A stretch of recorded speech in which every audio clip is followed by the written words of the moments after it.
It's a North American city with a Latin American feel. And at Domino Park in Miami's Little Havana, Cuban exiles have recreated a corner of their beloved homeland. It's over 50 years since the communist revolution forced many to flee. But time has not diminished their hatred of the Castros. He says, no good man.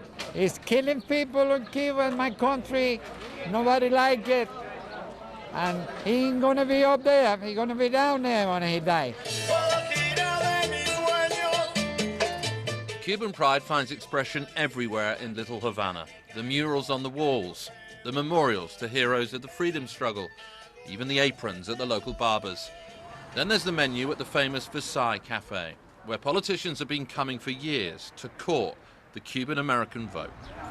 The political strength of the Cuban American community lies not so much in its size, but in its unity and concentration here in Florida, such a vital state in presidential elections. No candidate wants to offend this constituency.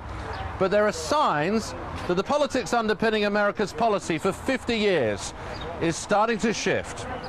You know, people coming in boats, you know, to Miami. Billionaire property developer Jorge Perez surveying the art gallery that bears his name. Known as the Donald Trump of the tropics, he's one of Miami's most influential figures, and he wants to rethink America's embargo against Cuba. I strongly believe it's a failed policy. Lift the embargo and start a policy in which there's a lot more communications, you know, all across the spectrum, government with government, you know, nonprofits with nonprofits and people with people, in order to show why it is that our system is the best system in the world. Some people in the Cuban American community would say that's betrayal. I think those people are wrong. The road to Havana paved with glory for rebel chieftain Fidel Castro. Fidel Castro's communist revolution in 1959 came with the height of the Cold War and led to the US embargo almost 2 years later.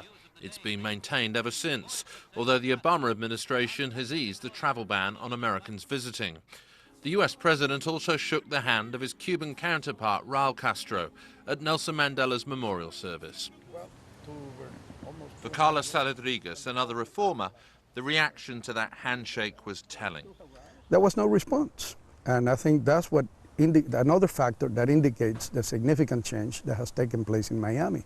20 years ago, had that happened, we would have had a major demonstration on 8th Street in Miami or something like that. It just doesn't matter anymore. It's not yet last tango time for the US embargo. It still has support from powerful lawmakers on Capitol Hill and within the Cuban American community. But some polls suggest that 2/3 of Floridians favor the normalization of relations or more direct engagement. People here are still clinging to Cuban American culture, but the politics is becoming less passionate. Nick Bryant, BBC News, Miami.